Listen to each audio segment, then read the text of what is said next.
प्रधानमंत्री नरेंद्र मोदी ने गुरुवार को कहा कि मराठी भाषा भारत का गौरव है, जबकि महाराष्ट्र के उप मुख्यमंत्री देवेंद्र फडणवीस ने मराठी को शास्त्रीय भाषा का दर्जा देने के केंद्र सरकार के फैसले के लिए उन्हें धन्यवाद दिया। ये कदम महाराष्ट्र विधानसभा चुनाव से पहले उठाया गया है, जो अगले महीने होने की संभावना है। मोदी ने एक्स पर पोस्ट किया, मराठी भारत का गौरव है। इस अभूतपूर्व भाषा को शास्त्रीय भाषा का दर्जा दिए जाने पर बधाई।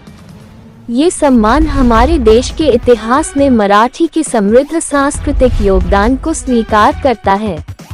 मोदी ने कहा, मराठी हमेशा से भारतीय विरासत की आधारशिला रही है। मुझे यकीन है कि शास्त्रीय भाषा का दर्जा मिलने से और भी लोग इसे सीखने के लिए प्रेरित होंगे। फडणवीस ने कहा, यह एक स्वर्णिम दिन है।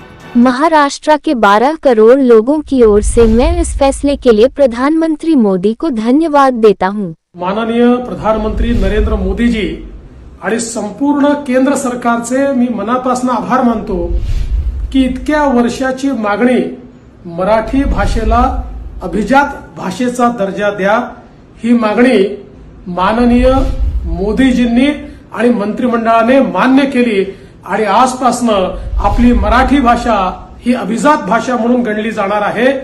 हा स्वर्ण अक्षरांनी लिहिण्याचा दिवस आहे। पंतप्रधान मोदीजी आपले खूप खूप धन्यवाद।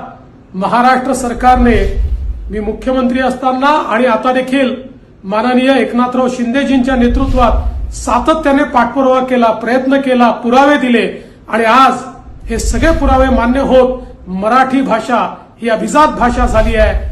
महाराष्ट्राच्या 12 कोटी जनतेच्या वतीनं आणि जगभरातल्या मराठी माणसाच्या वतीनं मी पंतप्रधान मोदीजींचे मनापासून आभार मानतो।